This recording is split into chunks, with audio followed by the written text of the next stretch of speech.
So, handa na po ba tayo? Handa na. Ganito po ha, kung sino yung nandito, siya ang pagpapalain. Amen. Siyempre, yung wala dito, hindi siya pagpapalain.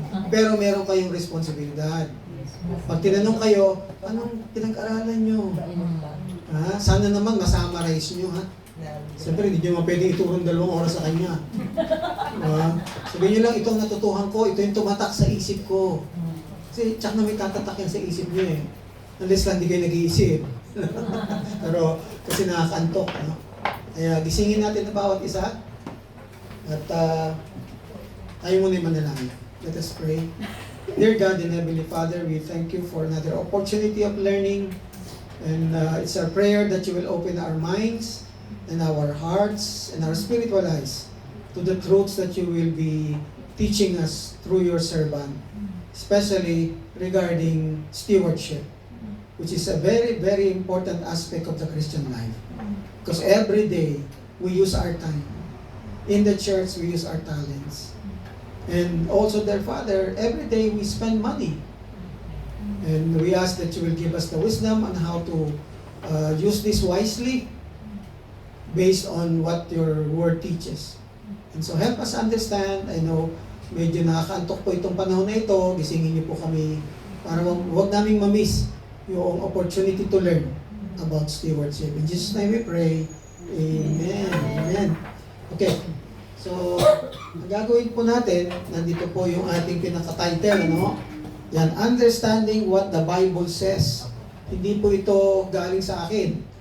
Ito po ay galing sa banal na kasulatan. Kaya nga, what the Bible says about biblical stewardship. So, siguro, yung stewardship, nakatatak na yun sa inyo dahil naka-Sunday school na kayo. Di po ba? Subukan natin. Ano pagkakaunawa po ninyo pag sinabing stewardship? Steward. Tagapangasiwa. Tagapangasiwa. Okay? Meron pang isa. Taga rin. Hindi, ang umpisa rin, tagapangasiwa, tagapangalaga, tagapamahala. So, alin man doon, ano? Pero maganda yung tagapangasiwa, ano? Hindi ba? So anyway, uunawain po natin from the biblical point of view. Ibig sabihin, suportado yan ng mga verses sa Bible. Kaya kung meron kayong argument dyan, tanungin yung Bible, di ba ba? So ngayong hapon pong ito, yan ang magiging title natin. Pinirepair ko po ito. Actually, meron kayong sa booklet natin, di ba ba? Pero iba yung presentation yan. Iba rin yung pang-seminar. So dito po, sabi nga, although there are similarities in these definitions, ano nga daw po yung definition? Sandali, tingnan natin. Sa introduction po, makita natin, merong secular meaning at meron yung biblical.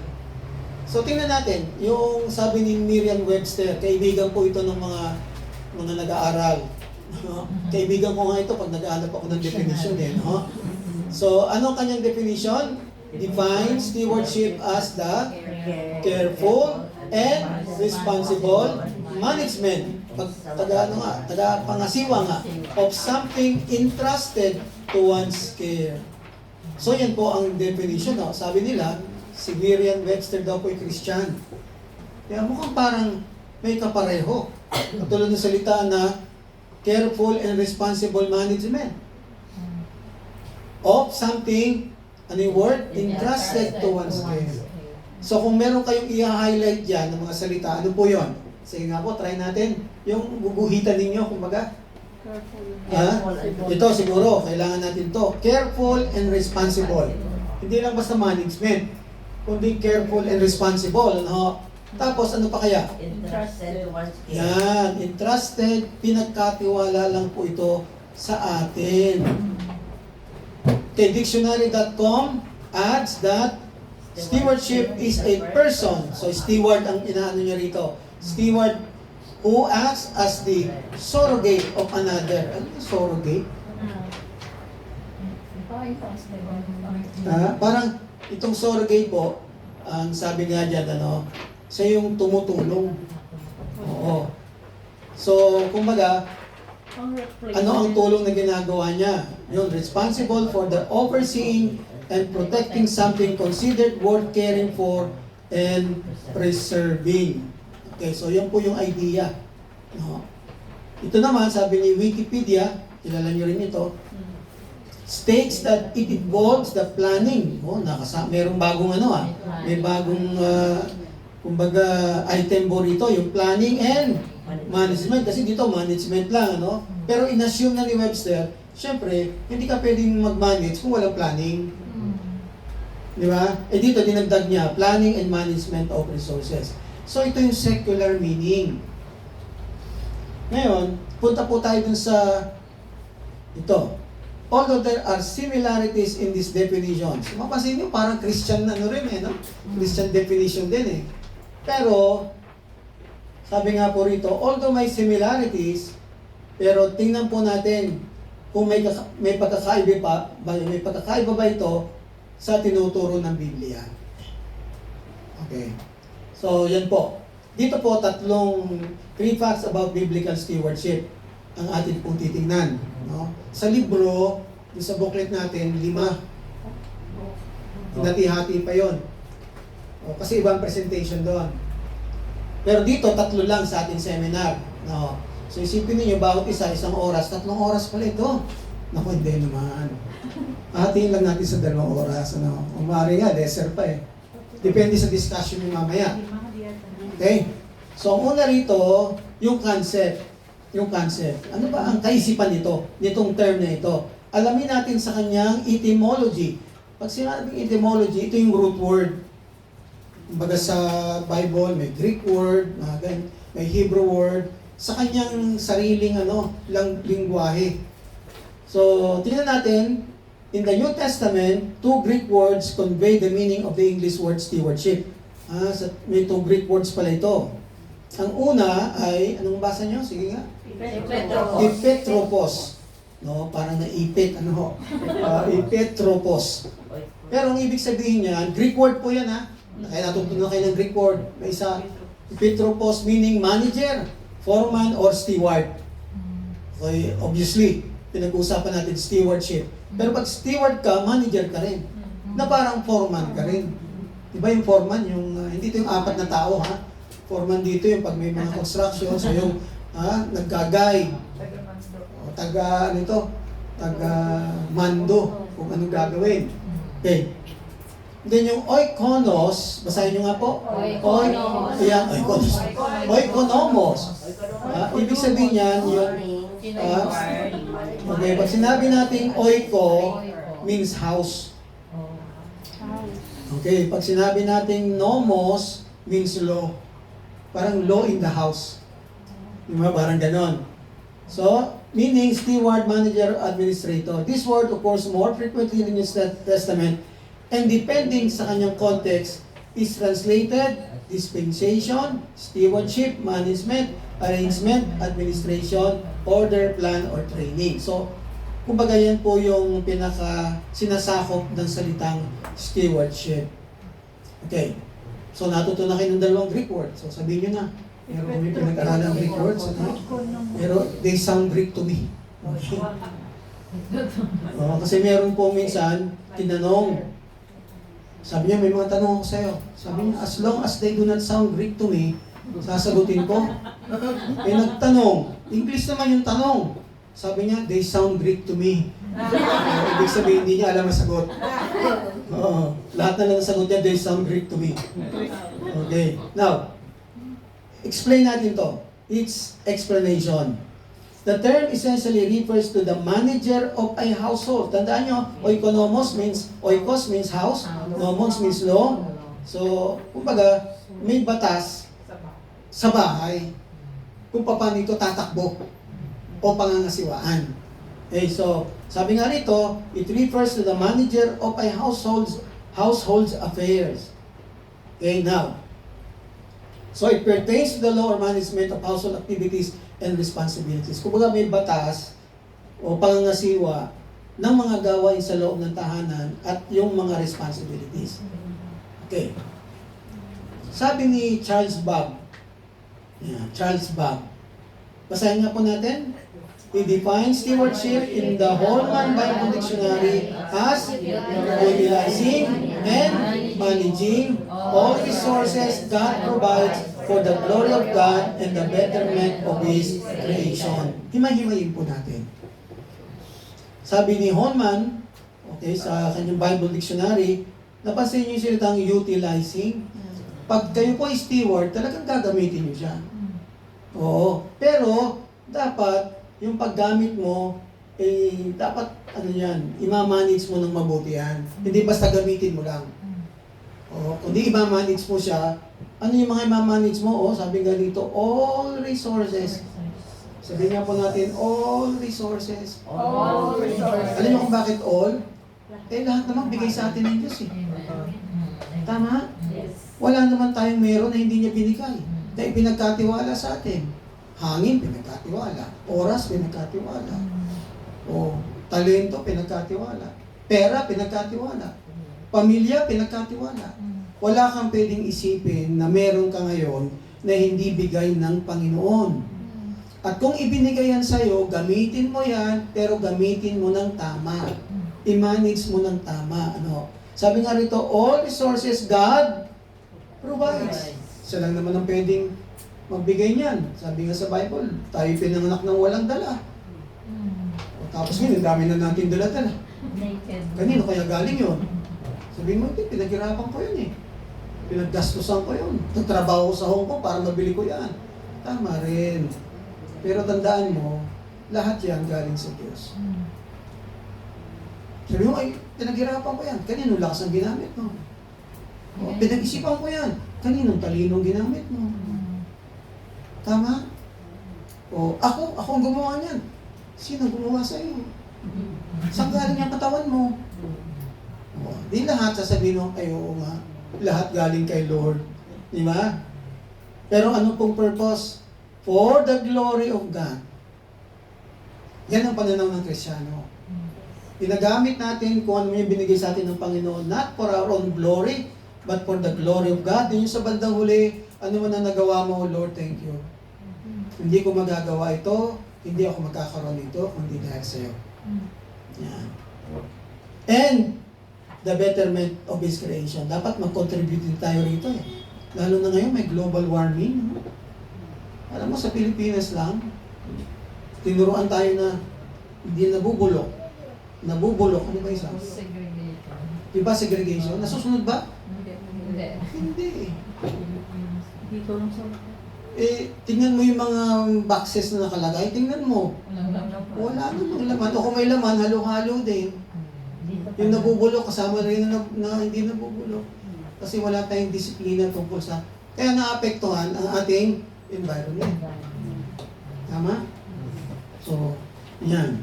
Now, another longer definition of a steward. Basahin natin.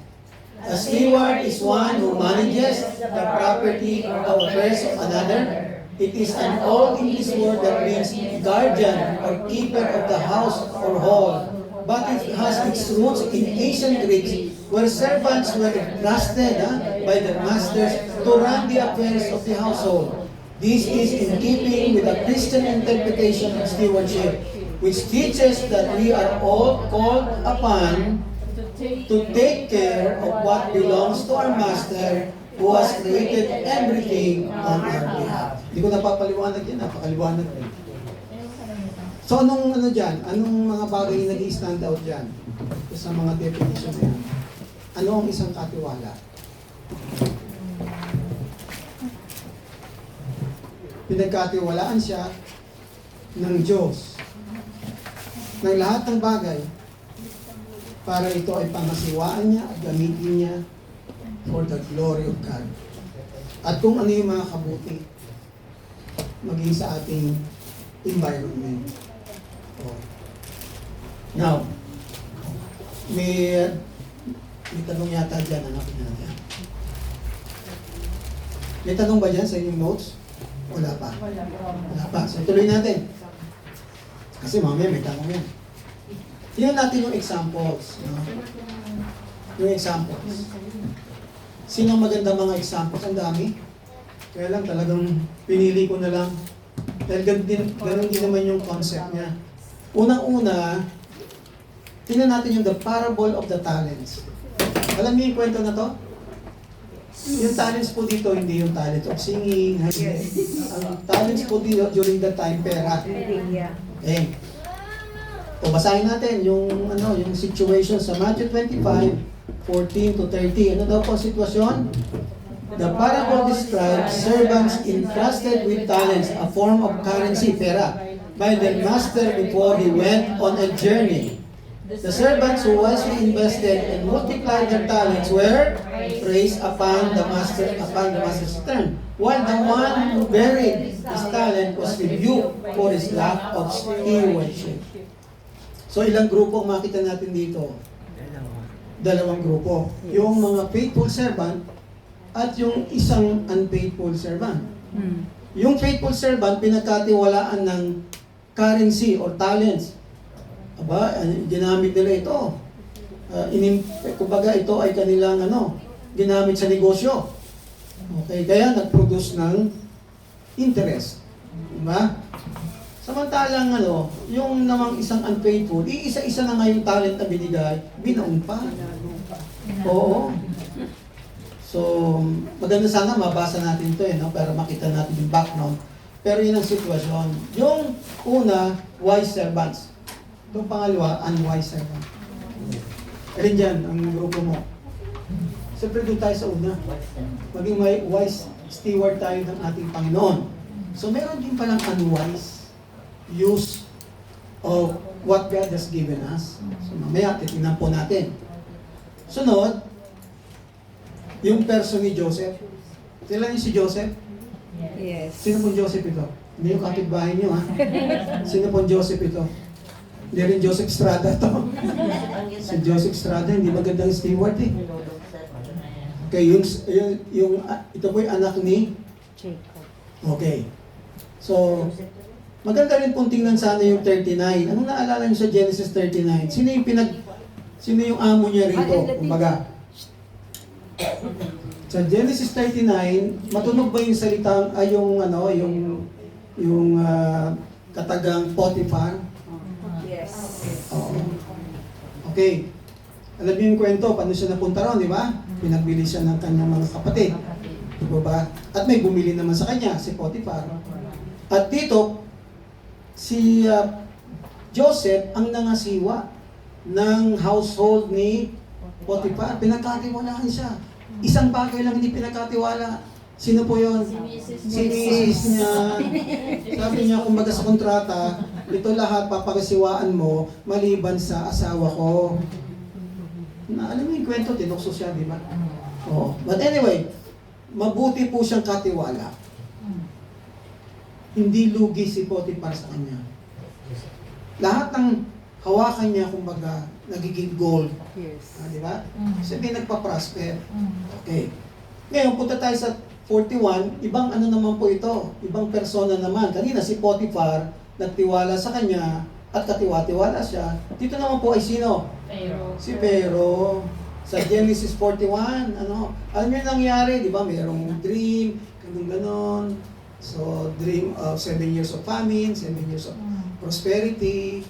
So, kumbaga, siya yung nakapagbigay ng interpretation, to make the long story short. At pinagkatiwalaan siya. Sa verse 40, pinagkatiwalaan siya. At eventually, siya yung naging governor ng Egypt. Alam niyo naman, siya po yung nagmamanis ng yung pagpapakain, yung mga bibilihing pagkain, at maging yung kanyang mga kapatid, yung pamilya niya, ay nag-benefit dito. Yan. Okay. Ang pinupunta ko lang po rin ito, although maganda yung mga kwento niya, sa dalawang personang ito, naging mabuti siyang katiwala. Hindi siya katiwaldas. Ano yung katiwaldas? Oo. So sila yung dalawang persona na pagdating sa good stewardship, talagang hindi mawawala yung mga pangalan nila. Di ba? Si Joseph yan. Ngayon, may tanong na ba kayo dyan? Kasi wala akong notes. Meron po.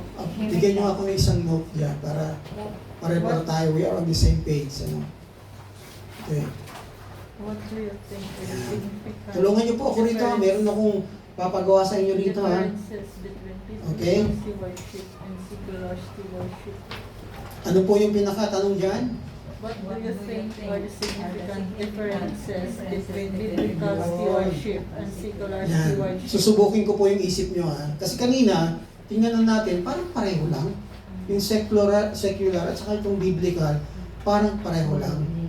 Pero sa tingin niyo, busin yung isip nyo rito ha, meron kayang pwedeng pagkakaiba? Yung secular meaning ng stewardship at yung biblical meaning ng stewardship? At saan kaya pwedeng magkaiba? On the surface, parang pareho lang. Pero may mas malalim bang pwedeng magkaiba? Tayo ng mga Kristiyano, doon sa mga hindi. Sige po ha, sipan niyo mabuti. Pero huwag naman isang oras. Oo. Bigyan ko kayo ng halimbawa.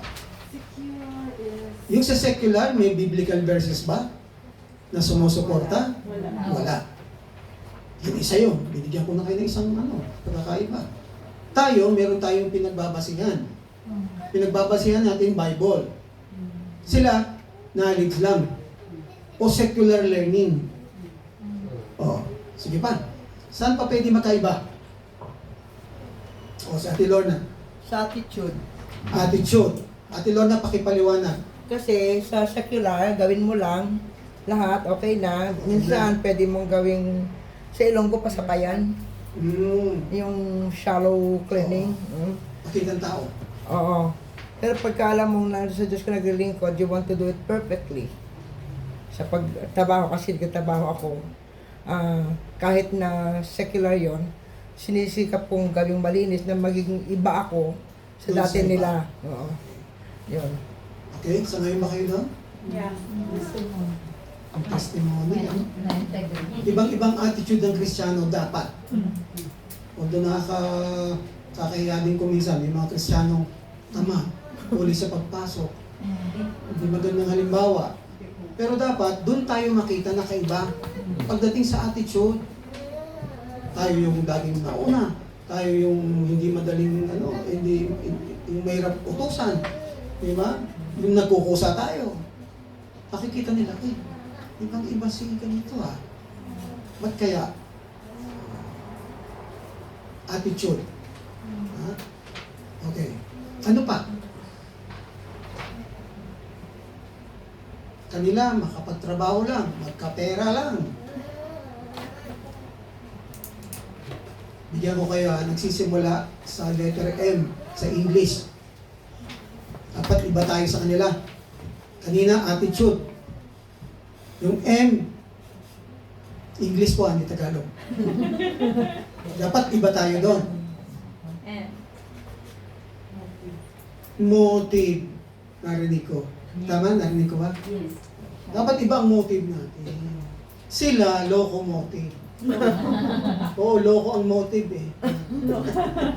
Hindi yan locomotive na motor. Oo. Tayo dapat, alam natin ang motive natin. Una, for the glory of God. Hindi dahil sa pera, hindi dahil sa karangyaan o popularity. Ang motivation natin, lahat ng gagawin ko dito sa binigay sa akin ng Panginoon is for His glory. Kaya ang tanong ko, yan po ba yung purpose sa inyong pagtatrabaho dito sa Hong Kong? Ay hindi, iba ito kasi pang secular to eh. Trabaho ito eh. Oops. Pagtrabaho na ba? Hindi na ba sakop ng Diyos yan? Hindi ba concern ng Diyos sa trabaho nyo? How you do it? What's your motive? Di ba sabi sa Colossians, do it heartily as unto the Lord. Ang tinutukoy niya, yung mga katulong. Huwag isipin na, ay, Panginoon, wag mong galawin to ha. Kasi secular ito, trabaho ko ito eh. Eh, anong sabi ng Biblia na, 1 Corinthians 10:31? Do all. Pag sinabing all, hindi kasama yung trabaho? Kasama yun.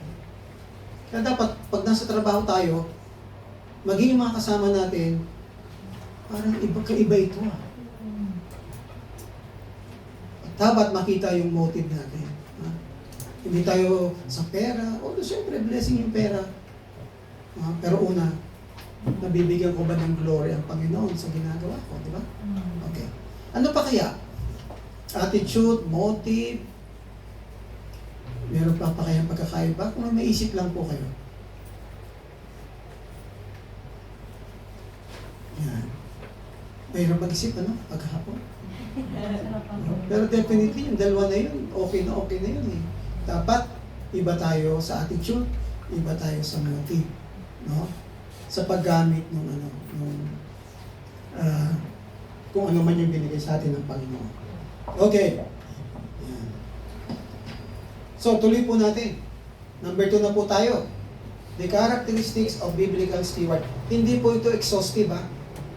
Sabihin, hindi, baka makita ninyo na, ay, pastor, ba't wala yung nasa isip ko dyan? Hindi, ilagay natin dito. Kung may maisip ka pang iba. Ngayon, mapansin po ninyo, acrostic po ito ng salitang steward para madali tayong magabayan, ano? So, tingnan po natin. Magsimula tayo, siyempre, hindi ka magiging effective steward ng Diyos kung you do not possess these following qualities. Of course, God is not expecting us to be perfect. Pero dapat ay magpursige tayo. Okay? Unang-una na characteristic ay letter S. Sa word steward, ay ano po yun? Selfless and surrendered. Anong ibig sabihin ng selfless? Siyempre, hindi makasarili. O, tingnan po ninyo 1 Peter chapter 4 verse 10. Ano pong sabi dyan? As each one has received a gift, use it to serve one another as good stewards of God's varied grace. Napansin niyo po yung as each has received a gift. So lahat po pala tayo may spiritual gift. Lahat tayo. Alam mo yung spiritual gift? Ito yung ability na binigay sa iyo ng Diyos. Yung gift of teaching, gift of faith, gift of mercy, gift of preaching. Kumbaga mga gifts yan. Pero sabi nga ang bawat isa, merong abilidad na ibinigay sa kanya ang Panginoon. Okay. So anong ibig sabihin ng selfless? They considered the resources to be gifts from God, not their own. Nakuha niyo ba? Na kung ano yung meron ka, hindi mo sasabihin, kaya ako nagkaroon ng ganito kasi magaling ako eh. Kasi nakapag-study ako sa Harvard. Kubaw nga lang. Yung bang pinagyayabang mo na kaya ka binilis ng gano'n dahil magaling ka, matalino ka. Hindi, ang taong isang steward, selfless siya. Ibig sabihin, kinikilala niya na kung anong meron siya galing kay God. Okay? Now, whatever whatever they achieve through the use of these resources, they give the credit to God, not to themselves. So, kung meron ka mang na-accomplish, you give God the glory. Hindi yung, kasi magaling ako eh. Ngayon, bakit surrendered? Tuloy natin. 1 Peter 4:11. Whoever speaks as the one who speaks oracles of God, whoever what? Serves as the one who serves by the strength that God supplies, in order that in everything God may be glorified through Jesus Christ. In order that in everything God may be what? Glorified. Nasaan ang sarili dyan? Nasaan ang sarili? Wala. All to the glory of God. Maliwanag po. Yan ay ang context nito yung spiritual gifts na ibinibigay sa atin ng Panginoon. Na naman ang ating magawa, maliwanag po rito, highlight ko, whoever serves as one who serves by the strength that God supplies. Yung strength na isasagawa mo yun, kanino po galing yun? Diyos ang nagsusupply noon.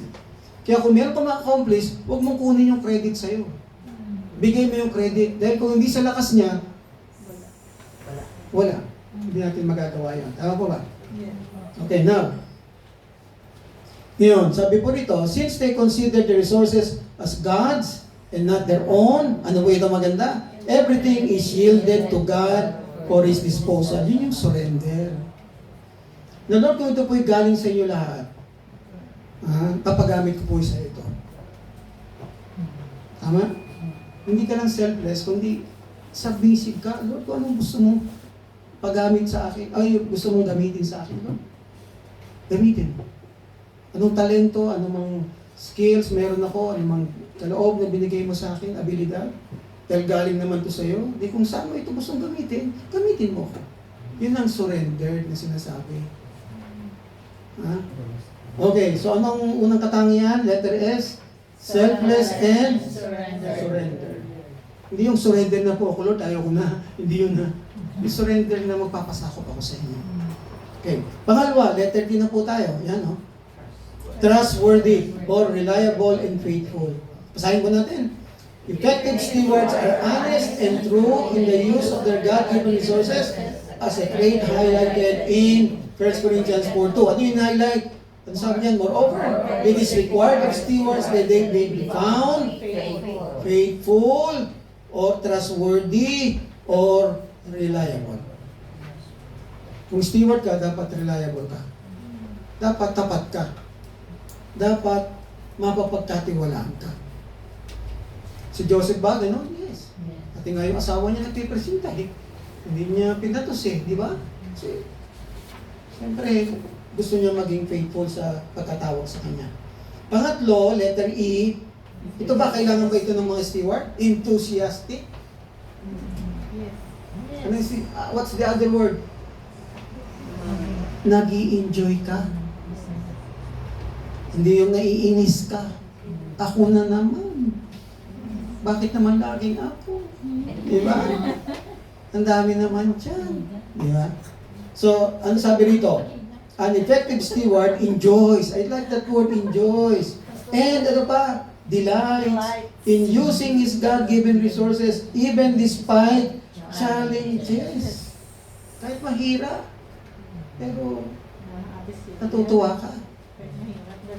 Di ba?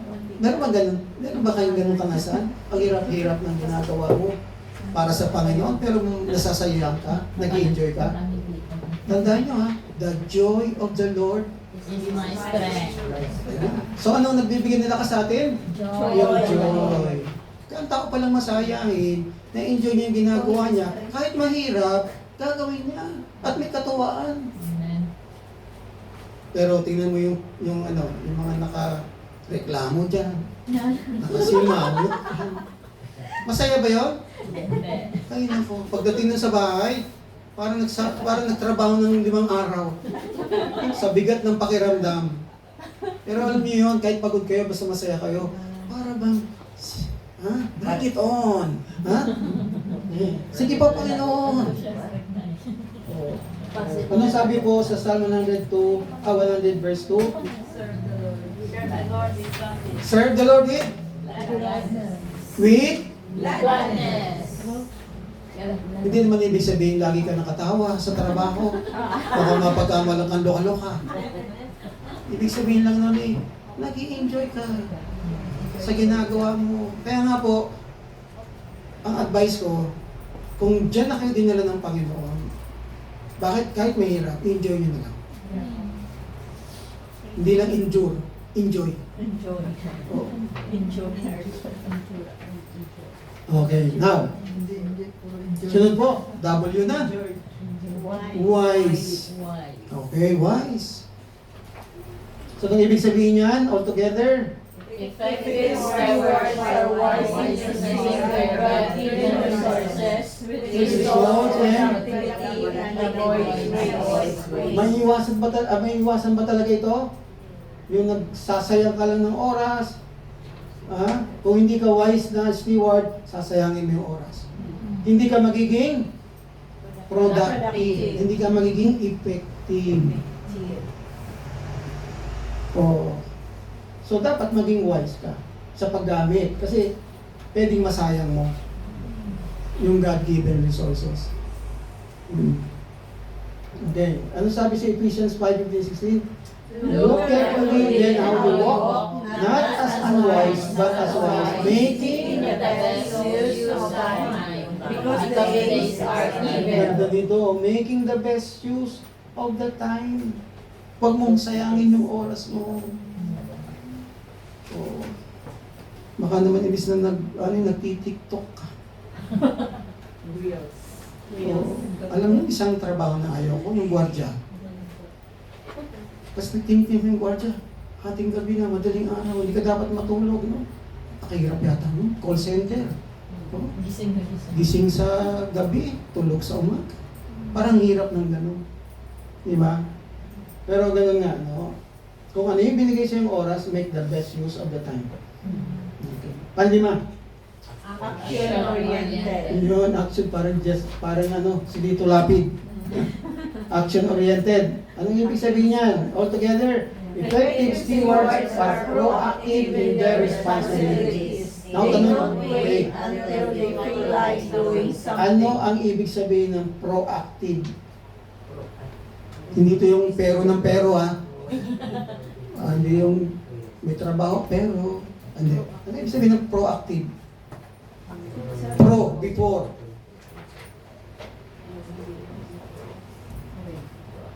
Ito na po yung example nyo. They do not wait until they feel like doing something. Hindi mo na hinihintay pa na nautusan. Mag-usa ka na. Oo, mag-take ng initiative ka na. Unahan mo na. Diba? Nung ako pinasa sa Amerika, first time ko in US soil. Ako'y, kilala si Pastor Lubaton. Sa yung aking senior pastor. Nung mga ilang araw, nagmamasid ako sa Pastor Hino Bebo. Nung, siyempre, baguhan ka eh. Nangangapa ka pa, ano ba gagawin ko? Napansin ko, sa ganung araw, naglilinis siya ng nung parang ganito, hall. Kasi may Bible study pala sa hapon. Tapos napansin ko, everyday, nagdi-delete. Alam niyo nung sabi ko, kaya naman, wala akong ginagawa rito. Minsan, inunahan ko, ako na nagdi-delete. Hindi na siya nagdi-delete. Nakita niya, nagdi-delete na ako eh. Tapos dahil alam ko, Tuesday may Bible study, maga pa lang nililinis ko na yung lugar. Nakikita niya ako. So nakagawian ko na po yun. Hindi ako naghintay na, yes, ikaw naman dito, ikaw naman mag-delete. Inunahan ko na siya. Oo. Parang pagtingin din niya sa mga problema ng buhay, bago dumating yung problema, unahan mo na. Oo. Tayo kasi sa Pilipinas, kung kailan may nabangga, saka kung kailan may nahulog sa imbornal, saka, sige ha, sa susunod mo, karoon tayo ng batas ko politiko. Kailangan pa palang may mangyari para bago gumawa ng batas. Dapat gumawa na ng batas para maiwasan yung mga ganong pangyayari. Dapat proactive tayo. Sa trabaho nyo, pwede nyo gawin yan? Hindi na kailangan. Hindi na sabihin mo, i-check na, hinday. Kung sino, sabihin, gawin mo na agad. Kung mo na hintayin, utusan ka pa, magpusa ka na. Kaya lang, siyempre, ingatin nyo yung pusa. Kasi baka mamaya, lumabis naman kayo. Di ba? Ingat din, ha? Ayaw ba naman natin kasi Oo. na pinangunahan sila. Yun, may mga ganong amo, ayaw pangunahan. Pero yung, Alam mo naman alam mo na, magluluto ka. Oo. Huwag mo nang ilig. Magugutom yung amo. Saka ka ba magluto? O saka pa magluto. Hindi, oo. Yung almusal, luto mo na sa gabi. Pag-isip mo lang na Sobra wala. naman proactive yun. Tapos yung tanghalian, lutuin mo na sa almusal. Tapos pagdating Tingnan ko kung hindi ka pagalitan ng amo mo. pagdating na palabas na wala na. Oo. Nakain mo na. Alam niyo yung ibig ko sabihin, di ba? Action-oriented. Huwag tamad. Huwag hintayin utusan bago kumilos. Pasensya na kayo, humitin naman. O tapos sabi niya rito, therefore, 1 Peter 1:13, preparing your minds for action. Ang isip mo parang, tumatakbo na sa isip mo, gagawin ko to. Panganim, letter R. Matatapos na tayo sa reliant upon God. Ano mo sabi dyan? Effective stewards turn to God for what? Guidance, wisdom, rather than relying solely on their understanding and capabilities. Kaya ko to. Hindi mo kaya yan. Magtiwala ka sa Panginoon. Ang steward, hindi nagtitiwala sa sarili. Yun ang pagkakaiba natin pala, by the way, sa mga taga-secular. Yung sila secular, tiwala sa sarili. Walang tinatawagan ng Diyos. Isip niya, kaya ko to. Tayo hindi. Kahit na kaya na natin eh. Diba, nagtitiwala pa rin tayo. Kahit alam na nga natin yung gagawin eh. Lord, tulungan niyo po ako. Hindi yung Lord, saka na, kasi alam ko na to eh. Sa lahat ng bagay, maging dependent tayo sa Panginoon. Kasi pwede tayo magkamali. Okay? Now, ano na? Anong word na? Steward. Ito pala. Magandang mga verses po ito. James. If any one of you lacks wisdom, wala ka sa karunungan, humingi ka sa Panginoon. Then, trust in the Lord. Ha? Sa trabaho niyo, apply niyo to. Maging sa church. Huwag natin isipin, kaya ko na yan. Hindi ko na kailangan sa Lord yan. Huwag tayo magtiwala sa sarili. Sunod, steward. Diligent. Anong other word for diligent? Masipag. Okay. Sabi nga, effective stewards are Industry. and avoid. Idle activities. No, kayo, sharean nyo nga ako. Marahil hindi nyo naman ginagawa. Pero anong napapansin nyo sa iba? Na, kumbaga, sinasayang yung oras nila sa trabaho nila na hindi alam ng amo nila. Ano kaya? Bigyan nyo nga kung halimbawa. Pagdalaan. Eh di, kung nag-iisa ka lang, sinong dadaldalan mo, no? Cellphone. Cellphone. Kaya nagmamarket na tagal. Ay, ganon. Ang tagal tumawad. Sa shopping mo. Nagre-reels, pastor. Ah? Nagre-reels. Alam mo yung Facebook? Ayun, Reels. reels. Nagka-content creator. Habang nasa market ka, Picture. Ginagawa niya ba? Ba't alam nyo? kulang na eh. Ah, Kulang na ba't nyo alam? Kasi Napapansin niyo sa iba. marami po kami nasasalubong. Ano ba? Paano nyo ilarawan ang masipag na katiwala? Sige nga. Kahit walang trabaho. Ay, Walang amo. Walang amo, nagtatrabaho. I like that. Yes. Kahit walang amo nakatingin, nagtatrabaho. Ayan. Tumingin man siya at hindi nagtatrabaho. Ano yun? Humingi na naman. Hindi, Ba, tumingin, hindi no? kahit wala. I mean, Kapag kayong amo, yung amo, kahit nandiyan ang amo or wala. wala. Okay. Yan sa trabaho nyo, sa church. Sa church, iba na. Andiyan naman si Ate Lorna. Si Ate Lorna wala. Si Ate Lorna wala. May schedule naman kayo. So, darating kayo sa schedule nyo. Ha? Iba kasi ang hangin pag wala si Ate Lorna. Ay, talaga. Oo, iba. Iba yung miyembro. Kaya nga tayo may leader eh. Kaya. Kaya pag-pray nyo, baka mamaya, pag nagka-problema yung leader natin, may problema na tayo lahat. Diba? Yes. Pag nagkasakit niya, lahat tayo para may sakit na lahat. Oo. Anyway, maging masipag tayo sa church, lalo na sa setting nyo. Wala kayong ibang inaasahan dito kundi kayo. Kahit si Ate Lorna, hindi niya kaya lahat ng gagawin dito. Kailangan niya kayo.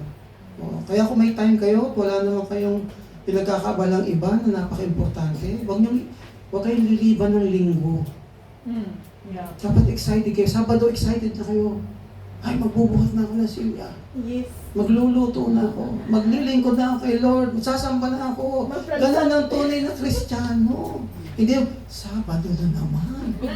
Sabado pa nga nagpa-plancha ng Naplansa na ako Oo, ng damit. paglansa. Hindi yung kung kailan. Ako, Wednesday ko na. Kung kailan ito, maglalaba. Umiiwas talaga. Okay.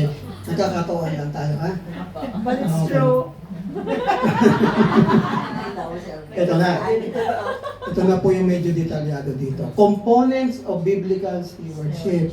Ano ba ito? Ano ba ito mga ito? Pero tingnan muna natin yung 1 Corinthians 4:7. Yung sinasabi ko sa inyo kanina. Basahin natin. For whose is anything different in you? What do you have that you did not receive? If then you receive it, why do you boast as if you did not receive it? Tama nga naman, no? Ano ba meron tayo na hindi natin tinanggap? At kung meron man tayong tinanggap, bakit pinagyayabang mo na parang hindi mo tinanggap?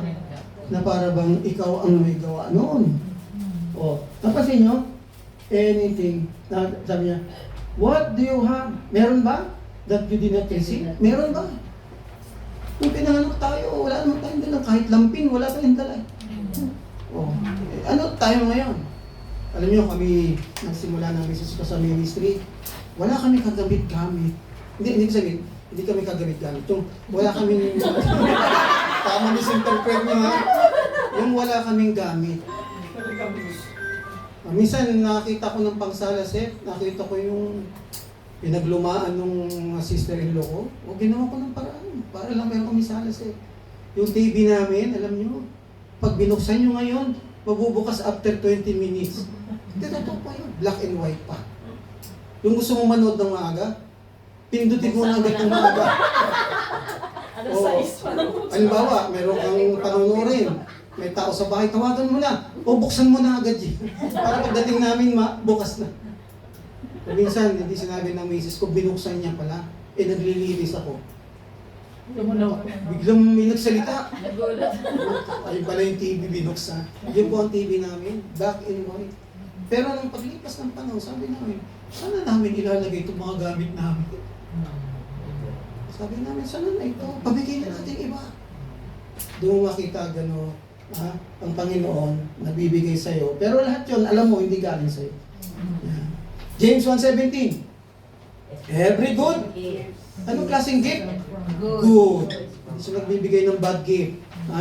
Every good and every what? Perfect. Hindi naman ibig sabihin walang pagkakamali. Ibig sabihin lang kompleto yan pag nabigay ang Panginoon.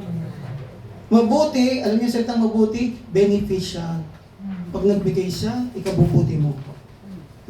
At hindi siya magkukulang. O sa binigay sa'yo, kung sabihin, ano parang kulang? Sa'yo lang paningin yun. Pero sa Panginoon, hindi siya nagkukulang. Oo, yun ang perfect para sa'yo. Okay. Kaya huwag ka magkumpara kasi maaaring yun ang perfect sa Kanya, hindi sa'yo. Pero bakit binibigay ni Lord, yan yung para sa'yo. Kompleto yan, walang kulang.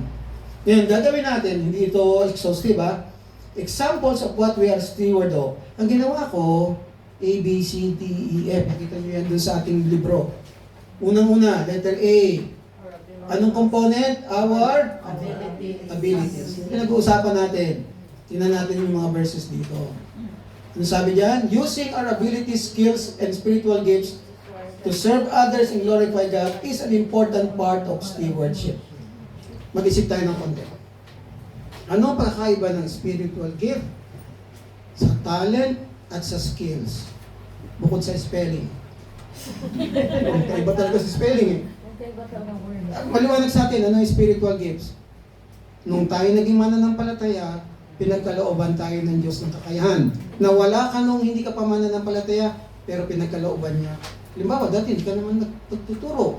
Biglang, nung naging Kristiyano ka, nakapagtuturo ka na. Gift yun. Di ba? O ngayon, yun, madaling intindihin. Kailan natin tinanggap yon? At the moment of our salvation. Hindi mo pinili yun, binigay sa'yo ni Lord yun. Okay, anong pagkakaiba naman ng talent at saka skills? Talent mo, skills mo, Anong pagkakaiba ng talent and skills? Kailan mo ba nakukuha yung skill? Sa panong paraan nakukuha yung skill? Okay, natutunan mo. Marahil na natutuhan mo sa training, education, experience. Diba? Itong computer, skill yan yung pag-ano ng computer. Paano man nalaman niya? Nag-aaral ka kasi. O kaya naturuan ka. Ngayon, marunong ka na. Skill yan. Driving, skill yan. Diba? Ano ang talent? Pastor, yung talent ko yun, nandito ko. Hindi talent yun. Talent. Pastor, nasa muso ko, talent ko. Okay, sige po. Ano yung, kailan tayo nagkaroon ng talent? Natural. Kailan po yun? Kailan yun nagsimula? Inborn po ito. Nung ikaw pinanganak, meron ka na, hindi pa lang lumalabas. Tama? Ang alam mo pa ng talent nun, umiyak. Yan lang. Ngayon kumanta. Ngayon, pag nagmamature ka, lumalabas yung talent. Ba, may singing talent ka pala, di ba? Yes. Pag sinabihan ka ng tao na, may tinatago ka. Tapos sinundan na, tago mo na lang ha. Hindi mo skill yun. Ibig sabihin. Ha? Oo, may tinatago ka pala. Please, pakitago na lang. Okay, ano natin, differentiate. Lahat ba tayo mayroong ganito? Ganito? Gifts, meron tayo. Talent. Siyempre. Wala akong alam na tao walang talent. Skills. Lahat ba tayo mayroong skills? Ha? Eh, kahit naman siguro maliit na skill, meron. So, alam niyo yung skill ng pagmamaneho, laking bagay yun sa ministry. Meron kami miyembro nun sa San Pablo, nagagalit sa amin pag hindi namin sa pinagmamaneho. Sabi niya, Pastor, nagpunta pala kayo ng Gumaca, Quezon. Di niyo ako sinama. Gagalit sa amin. Sabi niya, yung lang kong ministry, ayun ko. Parang akala niya pinagdadamutan siya. Kasi gusto niya, lakad namin siya, nagtatry. Kahit yung inaantok, may dala lang bimpo yun. Sinasawsaw lang sa malamig at ginagano sa mukha. Although delikado, sabi ko, makatulog to. Pero ang katwirin niya ganito, Pastor, yun lang po alam ko may mystery. Huwag niyo nang ipagkait sa akin. Gandang attitude, di ba? Patay na ngayon. Hindi dahil sa diabetes, hindi naman dahil sa ganun. Nakakatuwa lang, no? Yung mga ganun tao. Kumbaga, Pastor, pagluluto na nga lang ang skill ko. Basta may pagluluto dyan, paglutuin niyo ako. Parang bang, it's my only way to serve the Lord. Di ba? Oh. So lahat tayo dito meron. Ano gagawin mo dyan? Lahat ba yan? Galing kay Lord? Yes. Kaya talent yan, kay skill yan, kay spiritually, galing kay Lord yan. Pwedeng gamitin para kay Lord? Yes. Sipin mo, may skill ka ng singing. Talent pala of singing. May kumanta ka rito. Walang masasabi sa'yo, tago mo na lang yan. Sasabihin pa ka sa inyo, lagi kang umawit ha? Tama? Katulad kanina, sarap nung bang klase yun? Sinigang. Sinigang na ano ba yun? Baboy. Alam ko nga. Sa gabi. Pero Gabi. iba ang lasa Sa na. gabi. Masarap. Na ano siguro yung Skill yun. Skill yun. Sino nagluto po no? Sa telete. Hanggang doon pa rin siya sa kusina. Hanggang ngayon? Oo, hanggang ngayon. Nagluluto. Birthday niya. Birthday Birthday niya niya po. kasi. Nagagamit ba sa ministry yun? Oh. Opo. Magagamit yun. Number 1. Okay, napatagal tayo ng konti dyan. Pero anyway, Ay, nag-ano ko siya nagla-live. Ang sikreto po rito, 1 Peter 4:10, each of you should use. Kasi may po use whatever gift you have. Kung paglilingkod, sabi to serve others. Gamitin mo. Yan ang maliwanag, use. Huwag mo lang ang kinin na meron ka, gamitin mo. Ay, magaling ko kumanta, sa totoo lang. Ba't ayaw mo kumanta? Yan ang problema. Kumanta ka, gamitin mo kay Lord. Pangalawa, letter B. Ano yung pinagkatiwala sa atin? Our bodies. Sa tingin nyo, concern ang Diyos sa ating bodies? Sa korte? Hindi naman siguro yung korte. No? Ang bodies dito, ibig sabihin, actually, living body. Okay. Ano sabi dyan? Taking care of your physical and mental well-being through healthy living, rest, and proper care reflects stewardship of the body God has given us. Mga kayo, alam ko, busy kayo, huwag nyo rin pababayaan ang katawan nyo. Totoo yun. Yung grabing pagod din nyo, Lunes hanggang pag sa linggo, Puyat pa po. dito kayo, Ang puyat. pagod na ako. Si Ate Lord, napagod ako. Dito lang. Dito nyo nga, ibuhos lakas nyo. Dito kasi, alam nyo, kahit nahihirap, natutuwa kayo dahil nagagamit yung lakas nyo for the Lord. Diba? Imagine, ilang araw nyo ginamit yung lakas ninyo para sa amo nyo. Dito, gamitin nyo yung lakas ninyo for our Master. Although, siyempre, motivation natin. Kahit naglilingkod tayo sa master na tao, may mas mataas kang employer. Sino yung employer na yun? Lagi ka looking unto Jesus. Pag may mahirap na, looking unto Jesus. Di ba? Pag nagre-reklamo ka na, sabi ko, ay, ayaw ng Panginoon nagre-reklamo sa trabaho. So, lagi ang motivation mo, si Lord. Okay. Now, totoo ba ito? Hati-hati natin yung verse ha. Ano sabi diyan? Do you not know, 1 Corinthians 6:20, that your bodies temples of the Holy Spirit who is in you? Sino yon? Yung Holy Spirit. Whom you have received from God. Galing sa Diyos. You are not your own. You were bought at a price. Therefore, honor God with your bodies. Kung tinanggap natin ang Panginoon, yung mga katawan natin, hindi na sa atin yun. Sa Panginoon na yun.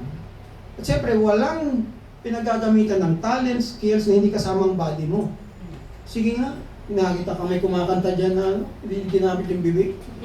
Lahat ng paglilingkod, ginagamit ang katawan. Kaya, yun nga, glorify God sa pamamagitan ng iyong katawan. Huwag mong ipagamit doon sa opposite. Ibig sabihin, alam niyo na yung opposite na yun, ano? Kaya dahil isipin mo, binili na ako ng Diyos eh. Itong buhay ko, hindi na sa akin to, sa Kanya na to. Pag sinabing body, we are not talking about dead bodies. We are talking about living bodies. Kasi paano magagamit yung patay na?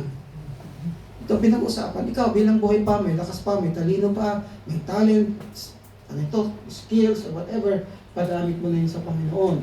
Kaya napaka-importante kung anong gagawin mo sa iyong katawan. Kasi isipin mo, temple yan ng banal na Espiritu, huwag mo sirain. Tama? Okay. Pagamit mo sa Kanya sa tamang paraan. Letter C. Okay. Creation. Dapat pa maging tayo, steward of God's creation, yung environment natin. Stewardship of the earth involves, caring for and preserving the environment, being mindful of the resources you use, and reducing waste. Hindi ko na ito masyado papaliwanag, pero sabi nga sa Genesis 2:15, the Lord God took the man and put him in the garden. Bakit siya nilagay doon sa garden? To work it and take care of it. Para sa ngayon, let us take care of our environment. In our little ways, tumulong tayo. Kahit man lang yung segregation, yung mga pagtatapon, kung matututo lang bawat Pilipino noon, na alam niya kung ano yung nabubulok sa hindi nabubulok, at hiwalay niya. Ang laking tulong na po yun. Hindi nagkakaingin, hindi nagpupunol ng mga ng puno, at saka hindi nagsusunog ng kung ano. Imagine nyo pag nagsusunog kayo, sumasama sa air yun. Air pollution yun eh. Kung may mga, kahit sa maliliit na bagay lang, marunong tayo napahalagaan yung environment natin. Kaya tayo nagkaroon ng global warming, kaninong kasalanan nyo sa tao rin. Bakit tayo nagkakaroon ng baha? Tao rin may tapon dito, tapon dyan. So dapat maging good, meron tayong ewan ko inabutan nyo pa, bata-bata kayo. Tapat mo, linis mo. Na ano mo yun? Programa ng gobyerno, tapat mo, linis mo. Para ma-preserve natin yung cleanliness ng ating environment. Diba? Okay. So, kasama po yan. Bakit? Psalm 24:1, the earth is the Lord's and everything in it. Lahat ng narito sa mundo, galing sa Diyos yan. Pangalagaan natin yan. Okay? Letter D, how I wish I can expound. No? Letter D, doctrines. Steward ba tayo ng mga katotohanan ng galing sa Biblia? Yes. Pag alam mo na yan, steward ka na. Kaya ano yan? This stewardship involves being responsible for knowing, hindi lang knowing kundi living out, ipamuhay mo yan. At hindi lang yon, sharing the truths of the Bible to others. Kaya yung evangelism, part yan ng ating stewardship. Kaya may steward tayo of the gospel. When was the last time you shared the gospel to somebody? Kailan po yun? Ako po, tuwing magbabiyahe ako, siyempre magka-grab ako eh. Dahil wala akong tagapagmaneho sa bahay. Hindi po ako ibababa ng taxi o anuman na hindi ko na-share yung driver. Isa, mayroon pang parang nakikipagtalo, pero ako po ay simula nung naging concern ako sa aking katawan dahil diabetic ako eh. Sabi ko, maglakad kaya ako. So naging routine ko na po yan, maglakad. Kahit sa barko, tinignan ko agad yung gym nila doon, may nakita kong treadmill. Nakikipupunahan po ako doon, nagtitreadmill ako. Tapos saka ako babalit ng kain. Para wala rin ako. Anyway, naging po, sabi ko, ito na lang ang katawan na pwedeng gamitin ako. ng Panginoon, di ba? At alam ko na ako bilang preacher, may responsibilidad ako i-share ang gospel kahit kanino. So, sa trabaho natin, share natin ang gospel po. Dapat tayo steward of the gospel. Kasi pag nalaman mo na yan, responsible ka. Hindi mo na pwede sabihin, hindi ko alam yun. Alam mo na nga eh. Alam mo kung naligtas ka eh.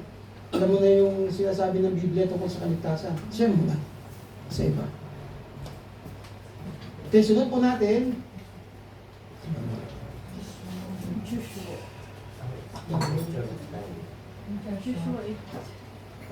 Nasaan tayo? Truth sa tayo.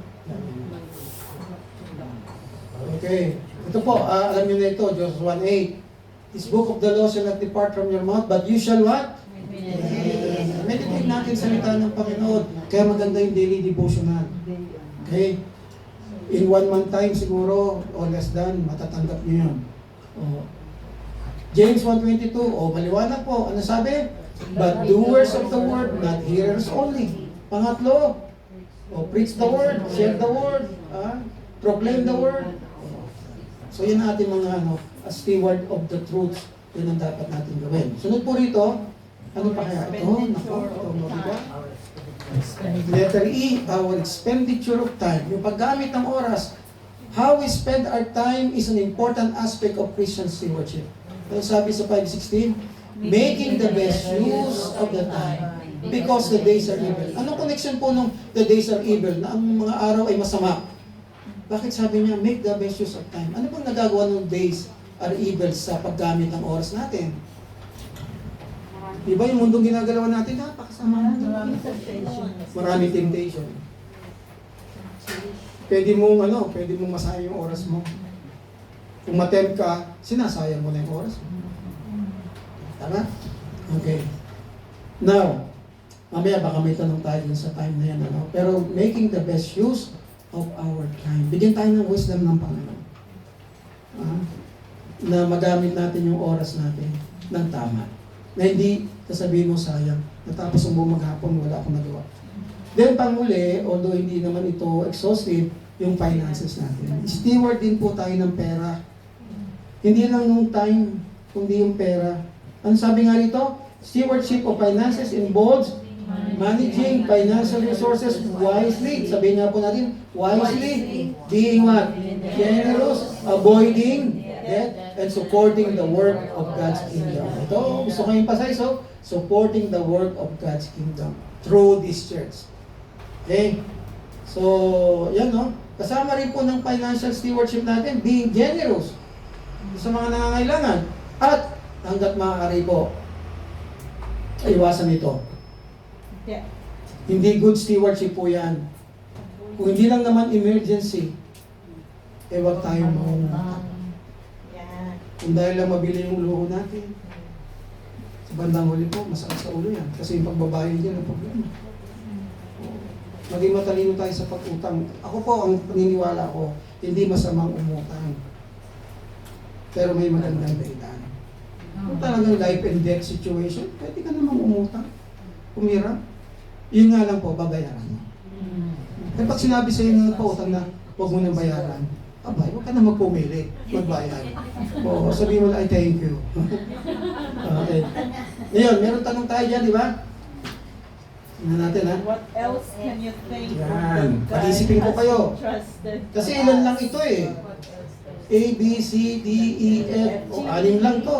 Pwede ba kayo mag-isip ng ano pa man, na masasabi ninyo, meron kayo na steward kayo ng Diyos sa mga bagay na yan ibinigay sa inyo. Sige nga po, ano pa? What else? Ano yung meron kayo ngayon? Isipin ka. Bukod dito sa mga nabinanggit po natin, ha, na tayo steward ng Panginoon. Ano pa po? What else? Ang tanong ko, is your family? Is your family a steward? Are you a steward of your family? Diba, nung binigyan ka ng anak, kanino galing yun? Kung binigyan ka ng asawa, kanino galing yun? Diba lahat naman galing sa Diyos? At may kanya-kanya tayong responsibilidad sa mga anak natin, sa mga asawa natin. Diba ba? O, ano pa? Siyempre, in general, yung mga material na bagay. Meron tayo. Bahay, kotse, computer, ano pa? Damit, ano pa? Aba, siguro lahat ng pwede nyo maisip na meron kayo, galing kay Lord yan. Kahit pagsusulat ng salamin, dapat maging good steward ka. Kasi ilang beses ko na napalitan to. Bakit po? Kapabayaan ko. Nakakatulugan ko. Nadadaganan ko. Pagkita umagahan. Basag na. Another 3,000 na naman.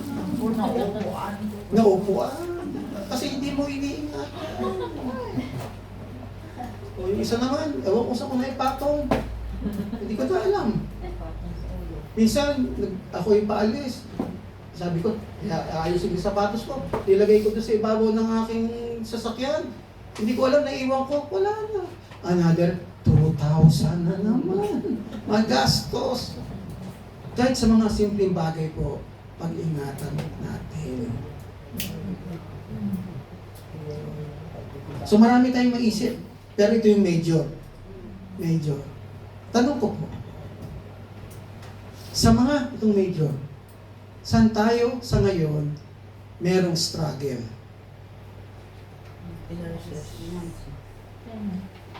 Ito for 5 minutes, harapin mo yung katabi mo sa nasa likod mo. Oh, i-discuss mo sa kanya, ayaw mo i-discuss mo publicly. Dalawa o tatlo. Sige. Para lang tayo makapahinga tayo ng konti. Kasi, sabihin niyo sa katabi niyo, yung struggle niyo ngayon dito sa 6 areas na binanggit natin. Pag-usapan niyo po, saan ka nag-i-struggle dito? Finances ba? Time ba? Talents ba? Oh. Sige po, for 5 minutes. Take to 2-5 kayo. 2 minutes and 5. 2.5, 2.5. Sige po. Para lang may sharing time tayo. Okay, time starts. Handa na po kayo? 2 minutes, 5 lang ha. 2 minutes kasi 5 minutes lang. Ready? Begin. Begin. Hindi na kailangan yung tanong, pas pag-alala. Kasi nag-break na kami dyan. Ano yung sige na po pag-usapan niyo. Nag-rehan na rin namin. Huwag ka na lang humingi ng tulong. Grabe.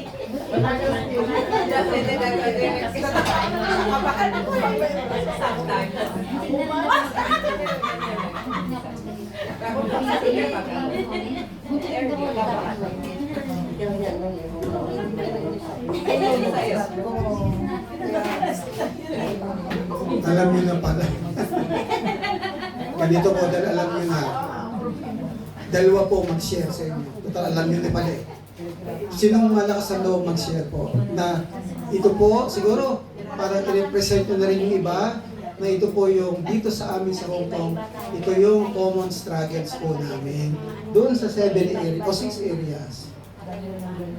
Time, pera, ano ba? Sige. Para may sharing time lang tayo. Sa amin po, Pastor, yung... Oo nga, para makita. Ano, Pastor, yung talagang sa F, sa finance talaga kami. Kasi una, sa sarili namin, pero yung pinaka-importante sa amin Panginoon. Pastor, yun, dito po, Pastor, dito po sa church. Yun po talaga kasi. Yun ang struggle. Yun po talaga struggle. Kasi kung mawawala kami dito, kung hindi kami makapag-renew dahil malaking dapat namin bayaran, magkakabata-bata kami. Lalo kaming magkakaroon kami, Pastor, ng kung hindi kami makakapag-renew dito, hindi kami mabayaran, ang mangyayari sa amin, sa park kami makikita-kita. Ang tanong ko, Pastor, minsan nga dito hindi kayo mabuo, lalo na kung sa park pa kami. Yun po yung pinaka-struggle namin. Kaya sa ngayon, yung pinaka. Na sana masuplayan yung needs niyo. Ano ba binabayaran niyo rito? Rental po Chismosa ako, namin. pero ano? Rental po kasi, 3 months po kami, delay. Ay, buntis ka, sabihin.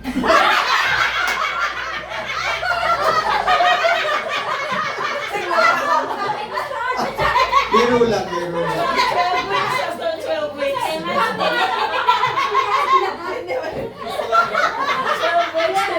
3 months delay ka mo eh. Ang sabi sa inyo, paano 3 months delay? Ang pasweldo sa inyo? Hindi, 3 months delay kami sa rentals. Hindi po kami updated magbayad. Kaya yun po yung nasa-standard. Akala ko delayed yung sweldo nyo. Bakit may kasunod na tanong yan? Bakit nadi-delay? Naman, ano? Inuuna mo na yung pamilya. Sabihin po natin, hindi po lahat yung, kung ano yung para kay God, hindi po lahat nababalikan. Okay. Naintindihan ko yun. Kasi kung minsan inisip mo, ba't ibibigay ko kay Lord, meron din pangailangan yung anak ko. Pero alam niyo, sabi ng Panginoon, test me. Subukan niyo ang Panginoon. Alam niyo, hindi kayo mapapahiya dahil subok na ang Panginoon. Kaya lakas ng loob niya yung test me. Ako pag sinabi kong test me, ay naku po, mamaya baka hindi ko magawa. Pero ang Diyos, pag sinubok niyo, subok na subok. Talaga, totoo. Isa pa, baka may struggle pa kayo na ito. Sabi niya, finances. Saan pa po meron kayong struggle? Baka meron pa gusto mag-share.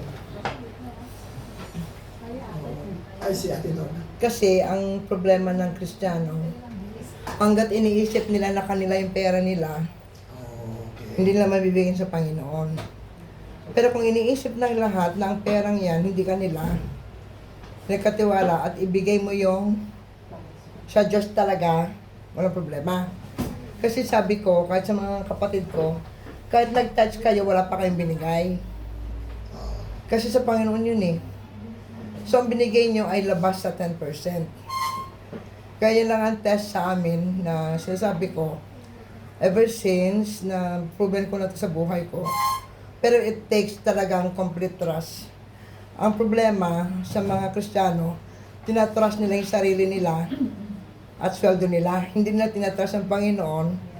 Iisipin nila, makukulangan ako kung mabibigay ko. Pero pag nagtas sila, ibigay mo sa Panginoon, kasi God will handle the rest. Ibalik mo lang yan. Para bang kahit ikaw, sa tao lang, sa situation ng tao, pag nagtiwala ka, nagpautang ka, nagbayad ka sa utang, ikaw na nagpautang, kung hingi sa uli, magbibigay ka. Kasi nagbabayad siya. Binabalik niya yung di kanya. Pero at na hindi nabalik, hindi mo na rin siya pagkakatiwalaan. So, nawawala yung blessing dahil nilalagay natin sa ating sarili yung hindi atin. Kaya kung iisipin mo, o kung isipin ng bawat isa, magnanakaw na ako na pwedeng ikulong, yung pagkuha ng tithes sa Panginoon, pagnanakaw na yun na number 1. Ay, meron nag-aarason sa akin noon, grace of giving. Ang point niya, kahit magkano no, sabi ko, pag sinabi mong grace of giving, that should be more than 10%. Yes. Hindi yung uuntiin mo.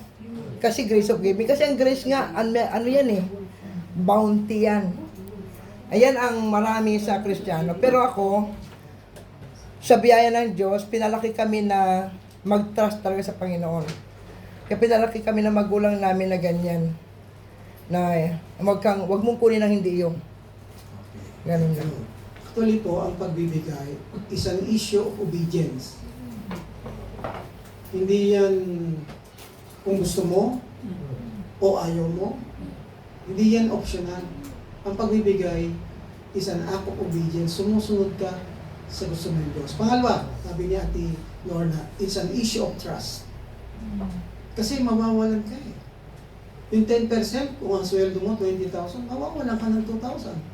Diba? Pero kaya mo bang pagtiwalaan ng Diyos na kaya niyang i-provide ang pangangailangan mo kahit magsakripisyo ka? Kaya sabi na po ng test me, kung di ko buksan yung langit na yan para sa'yo. It's a matter of trust. Pinagtitiwalaan mo ba yun? Yan ang tanong. Tsaka siyempre, it's a matter of love. Kasi kung mahal mo si Lord, hindi issue ang pagbibigay.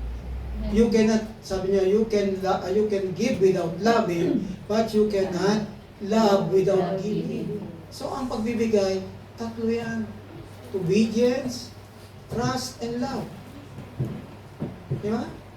If you love me, Ano sabi ng Bible? Eh, anong commandment? Magbigay. Magbibigay ka, it's a sign of love. Kasi you are obeying His commandment. At maliwanag sa New Testament, hindi napipilitan. For God loves a cheerful giver. Hindi nagre-reklamo. Okay. Dapat i-check natin yung attitude natin. I-check nyo rin pag nagbibigay ng tithes. Huwag nyo ibigay ang tithes dahil nauobliga kayo. Hindi yun ang attitude na gusto ng Diyos. Gusto niya kahit nga inobliga niya kayo, pero willing ka namang gawin. Diba, meron ganon? Pag inutusan mo yung anak mo, anak, hugasan mo yung pinggan. Willing maghugas ng pinggan. Hindi yung nagdadabog, nagbabasa. Kahit utos. Alam nyo, magbabalanse dyan, pag-ibig. Sana pag iniibig mo yung nag-uutos sa'yo. Diba? So, hindi pa bigat yan. Ang God's economy, the more you give, the more you will be blessed. Yan ang economy niya. The more, sabi nga, the more you save your life, the more you will lose it. Yung pilit mong sinisave yung sarili mo na, baka binigay ko to, baka mamaya may mangyayari, wala akong panggastos, wala akong That's the way you are saving your life. Pero sabi ng Panginoon, the more you save your life, the more you lose it. But the more you lose your life, meaning you are willing to sacrifice, the more, sabi nga, sabi ng nakasulatan, the more you, sabi nga kanina, the more you save your life, you lose it. The more you lose your life, the more you save it. You save God's blessing. Okay? Huwag natin pagdamutan ng Panginoon. Dahil hindi siya malaman. Okay. Okay na yung sa ating sharing time. No? Now, dito na tayo sa medyo crucial.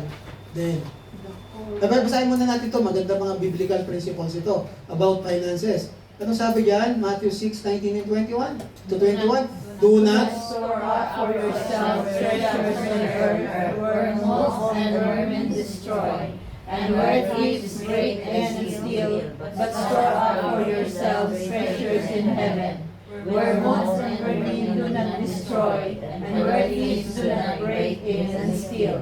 For Where your treasure is, there your heart will be Saan daw tayo also. dapat mag-impo? Sa langit. Sa langit. Paano ka? May ATM ba sa langit? Paano tayo mag-impo? Practically, paano? Pagbigay tayo sa gawain ng Panginoon. Pag ginagamit mo yan, nagsusubi ka doon sa langit. Okay? 1 Timothy 6:17 and 18. Yung mayayaman daw, command those who are rich in this present world not to be arrogant, nor put their hope in wealth, which is so uncertain, but to put their hope in God, who richly provides us with everything for our enjoyment. Command them to do good, to be rich in good deeds, and to be generous and willing. Ito ang kinakausap niya mayayaman. Sana kung lahat ng mayayaman, makuha nila itong prinsipyo nito. No? Diba? Sana masave si Ayala, masave si C. Sino pa bang masisave? Yung anak ni C na isa na save na. Member ng CCF. Lahat ng mga proyekto ng CCF, malalaki, ginagamit yung resources mo. Kaya mag-pray kayo mga magkaroon kayo ng member na dito na Mrs. C. Mrs. Going Way. Magtulong-tulungan lang tayo, kaya din natin yan. Mahala kay 3 times, sinasabi niya Ate Lona, bring the fruit tithe into the storehouse, that there may be food in my house, and therefore put to me to the test, says the Lord of hosts, if I will not open the windows of heaven for you and pour down for you a blessing until there is no more need. Wow. No? Kaya lang, warning lang po. Huwag tayong magbigay kasi gusto natin magkaroon. Yung ba may kapalit? Lord, nagbigay ako ng tithes ko Sana naman, huwag mong kalimutan yung promise mo. Promise. Baka naman ganunin natin ng Diyos. Tapos pag hindi agad na ibigay, sinungaling talaga yung Diyos. Tama ba? Magbigay ka dahil gusto mo magbigay. Pero huwag ka maghintay ng kapalit. Yaan mo si Lord ang mag-bless sa'yo. At alam niyo ba, si Lord pag nag-bless, hindi lagi pera. Yung malusog ka lang, Pera na yun eh. Tama? Yung lagi ka lang nagtatrabaho, may trabaho ka. While others, hindi na nga makapagtrabaho. Pero ikaw, may trabaho ka. Blessing na ni Lord yun. Yung anak mo, laging first honor. Libre lagi, scholar lagi. Blessing na yun. Katulad ng isa, ang anak niya, sabi niya, ang anak ko, laging line of 9, ang kanyang grade. Eh bakit? Ano pa rin? Hindi makapasa. Eh kasi 99, 89, 79, 69, 59, 59. Puro line of 9 sa huli. O line of 9 naman talaga. Okay. Ito na. Pang-apat po. Pang-apat pala to. The culpability in stewardship. Pag sinabi natin culpability, it refers to the degree of blame or responsibility one holds when failing to fulfill their duties effectively. Pag hindi ka naging good steward, siyempre may ano rin yun. May consequence yun, no? Now, ways to fail rather in application stewardship. Andyan sa inyo, kung pansin niyo hindi ko agad ito ilalabas lahat. Ang unang culpability natin ay ganito. Wrong management of what God has entrusted to us. Maling pangangasiwa. Sa notes ninyo, mapansin ninyo, basahin natin Another significant way to fail in Christian stewardship is through wrong management of what God has entrusted to us. Stewardship isn't only about having the right heart. It is also about handling God's gifts wisely and responsibly. Even with good intentions, mismanaging resources such as time, money, talents, influence, spiritual gifts, or opportunities leads to poor stewardship.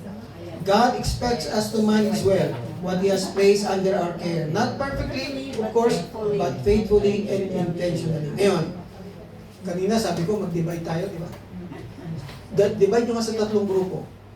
Tama-tama. Yung isa na sumama rin sa kabila para 3 na kayo. Sino po? Kayong 4 eh. Sino pwedeng humiwalay sa inyo? Hiwalay kayo dyan. Para isa dito. Isa na yan dito. Para mangyari 3. Hoy, Tatlo, buong ka na, tatlo. Russell. Tama. Ano, dito ka na ako. Napilak mo ko Hindi ka pa may ihaboy, alam ka naman sa guwa. Ay, dili ko mo magpag-naway pa.